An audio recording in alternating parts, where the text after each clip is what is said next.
அதிமுக ஆட்சியில் பல திட்டத்தை இந்த சட்டமன்ற தொகுதியில் நாங்கள் நிறைவேற்றுகிறோம். ராசிபுரம் தேசிய நெடுஞ்சாலை, ஆட்டியாம்பட்டி பெரிய ரோடு, ஏடிசி, டிப்போ, அணைபாளையம் ஆகிய 3 இடங்களில் 93 கோடி மதிப்பீட்டில் மேம்பாலங்கள் கட்டி கொடுத்திருக்காங்க. வெண்ணந்தூர் ஒன்றியத்தில் விவசாயிகள் பயன்படும் வகையில் அக்கரைப்பட்டி மற்றும் மதியம்பட்டியில் ரூ. 11 கோடி மதிப்பீட்டில் பாலங்கள் அமைக்கப்பட்டது. பாசன வேளாண்மை திட்டத்தில் 10 ஏரிகள், 8 அணைக்கட்டுகள் 25 கோடி மதிப்பில் அமைக்கப்பட்டது. இத்திட்டத்தின் மூலம் 3280 ஏக்கர் நிலங்கள் பாசனம் செய்யப்பட்டது. பொன்குறிச்சி முதல் அப்பநாயக்கன்பட்டி வரை புறவழிச்சாலை 45 கோடி அமைப்பில் அமைக்கப்பட்டது.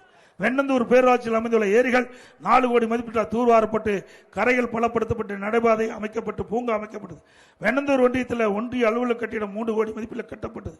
இன்றைக்கு விடியா திமுக ஆட்சியில் கிடப்பில் போடப்பட்ட திட்டங்கள் புதுப்பட்டி முதல் கெடமலை வரை மற்றும் கீழூர் முதல் வடுகம் வரை கோதைமலைக்கு இணைப்பு சாலை அமைக்க 30.5 கோடிக்கு நிர்வாக அனுமதி வழங்கப்பட்டது.